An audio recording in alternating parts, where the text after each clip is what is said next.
During her days of entrapment in the quantum realm, Janet Van Dyne encounters an exiled traveler named Kong. In the present day, Scott Lang has become a successful memoirist and has been living happily with his girlfriend Hope Van Dyne. Scott's now teenage daughter, Cassie, has become a political activist, resulting in her having a strained relationship with her father while visiting Hope's parents, Hank Pym and Janet. Cassie reveals that she has been working on a device that can establish contact with the quantum realm. Upon learning of this, Janet panics and forcefully shuts off the device, but the message is received, resulting in a portal that opens and sucks the five of them into the quantum realm. Scott and Cassie are found by quantum realm natives who are rebelling against their ruler, while Hope, Janet and Hank explore a sprawling city to get answers. Hope, Janet and Hank meet with Lord Kryler, a former ally of Janet's, who reveals that things have changed since she left and that he is now working for Kong, the quantum realm's new ruler. The three are forced to flee and steal Kryler's ship. Meanwhile, Scott and Cassie are told by rebel leader Jen Tora that Janet's involvement with Kong is indirectly responsible for his rise to power. The rebels soon come under attack by Kang's forces led by MODOK, who is revealed to be Darren Cross, having survived his apparent death at the hands of Scott at the end of the first Ant-Man film.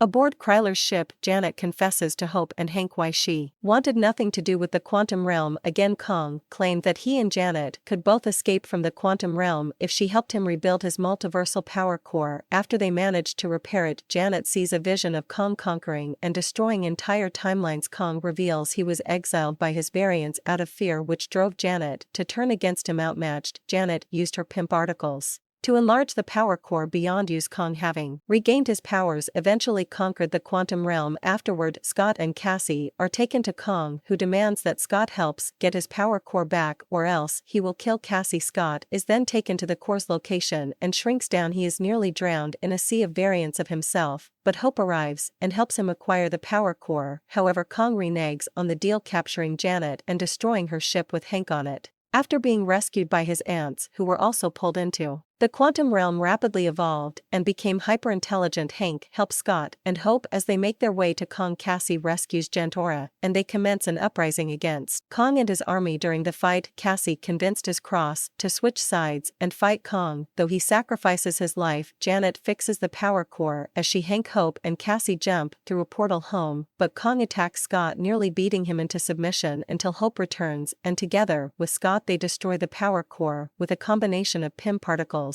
and knock Kong into it, consuming him into oblivion. Cassie reopens the portal on her end for Scott and Hope to return home. As Scott happily resumes his life, he begins to rethink what he was told about Kang's death being the start of something terrible happening, but brushes it off. In a mid-credit scene, numerous variants of Kong commiserate the death of one of their own and plan their multiversal uprising. In a post-credits scene, Loki and Mobius encounter another Kong variant named Victor Timely in the 1940s.